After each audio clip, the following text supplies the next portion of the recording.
Let's talk about what we can all learn from swimming star Michael Phelps about preparation. I'm Dr. David Geyer, orthopedic surgeon and sports medicine expert. In the Beijing Olympics, Michael Phelps, the greatest swimmer of all time, won 8 gold medals. In one of those events in which he won a gold medal, the 200-meter butterfly, Michael Phelps had to deal with something that almost certainly would knock all other swimmers out. Basically, what had happened is he normally, for all events, like most swimmers, he wears goggles. And to hold them in place, he has 2 swim caps on top of him. He put on his goggles, put on the first cap, put on the second cap. Nothing unusual. He goes to the blocks for the beginning of the meet, takes off. Almost immediately, he notices that a little bit of water is coming in the goggles. He's not sure if the seal at the top or the seal at the bottom had broken, but water was starting to get in. Now, he didn't really have the option of just taking them off. He had 2 swim caps on top of them. By the time he gets to 50 meters, it's starting to get more and more water.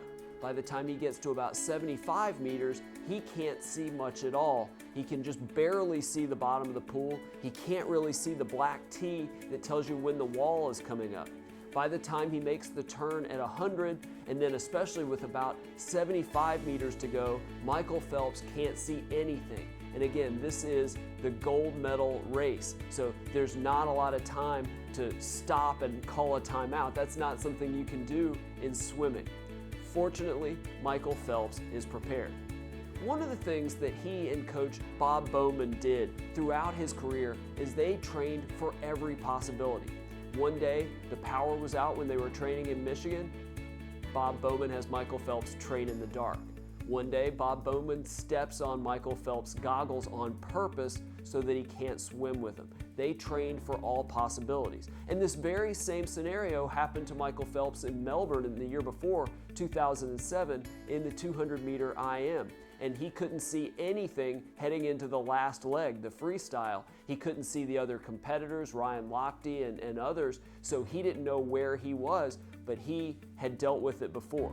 Now back to Beijing, 75 meters to go, he can't see the other competitors. He can't see the bottom of the pool. He certainly can't see the wall in front of him. But Michael Phelps, again, was prepared. In all his training, he had figured out how many strokes it took him to make each length of the pool. So for the first 50 meters, it was typically 16 butterfly strokes. On the second leg, or the second 50 meters, it would be 18 strokes to get from one end to the other. The next one, 19, and on the last one, 20.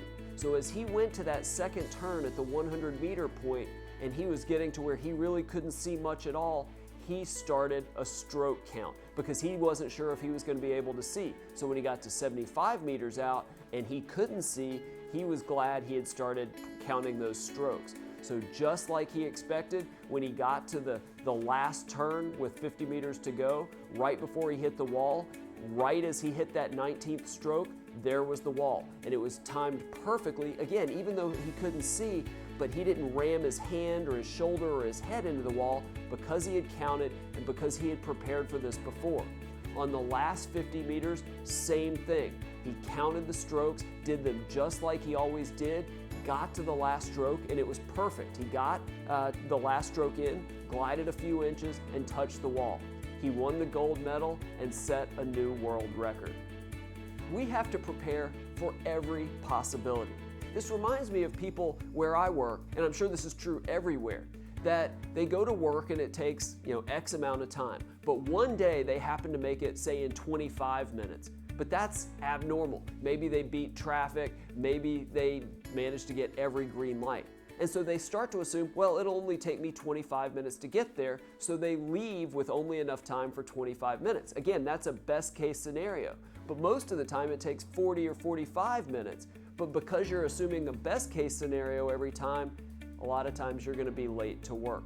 And I don't say this in a negative way. I'm not saying expect all possibilities to be negative about it. It's just being prepared for any and all possibilities so that you know what to do ahead of time should one of those scenarios occur.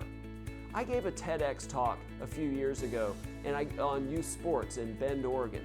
And in my talk, I had this audio feature where I'd hit the slide advance button several times. Basically, I was illustrating that concussions occur in sports every 3 minutes. So, you'd get to a slide that was timed to be roughly about every 3 minutes, and they'd hear a bell go off, the audience would. And my script mentioned that bell throughout it. So, I had to be, ready to go should that audio not work.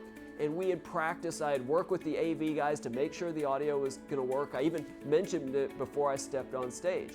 Get to the first point when, the bell's supposed to go off, hit the button, nothing, no audio.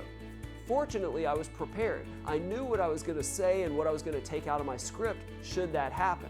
Now, what I wasn't prepared for is that I just thought I didn't hit the button hard enough, so I hit it again a couple times, which didn't play the audio, didn't play the bell, but it did advance my slides way past what I was expecting. If you watch that video, you'll notice for about 10 seconds, I'm a little flustered as I try to get the slides back. Even though you can't really see the slides moving on the video, if you're really paying attention, you can see that I wasn't prepared for that. I had prepared for some possibilities and knew what I'd do if it went wrong, but I wasn't prepared for all of them. We have to prepare and know what could possibly occur so we have a game plan and a strategy for what to do should things go wrong and things go badly. There's so many examples of how this idea of preparation that Michael Phelps exemplifies, how that can apply to any of us, no matter what we do. So I mentioned my issue with the TEDx talk and the preparation I did and didn't do, but if you're giving a talk, you're doing public speaking, maybe you send your slides to the event planner, but what happens if the event planner somehow forgets to load them on the computer, forgets to get those slides to the AV team? Did you bring a backup copy of the slides on a thumb drive, or did you bring your laptop? Or maybe you're giving a 45-minute talk, but the speaker before you runs way long. Now you have to give that talk in 30 minutes. Do you know ahead of time what you would cut so that you could do that talk in 30 minutes? At work, maybe your company is launching a new product, and your job is to project realistic expectations for that project. Now, obviously, you want to create and offer and promote the realistic outcomes of this product launch. But you also need to think of what potential problems could develop, what could go wrong, and maybe develop some ideas for what you're going to do in case those mistakes happen, those things happen. Maybe the market projections are off and the demand isn't what you expect it to be.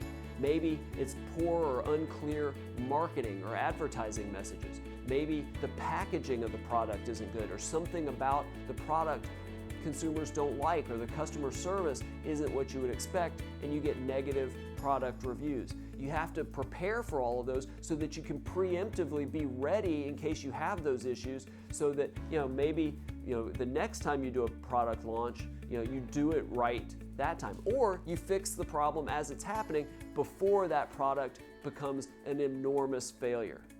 In sports, what if you're the backup to a starter at a position? If it's football, you're the backup quarterback or the backup running back or wide receiver. Or if it's basketball, you're the backup point guard. So you're never really going to play all that much. You're just there on the team. But what if a starter gets hurt and now you have to play?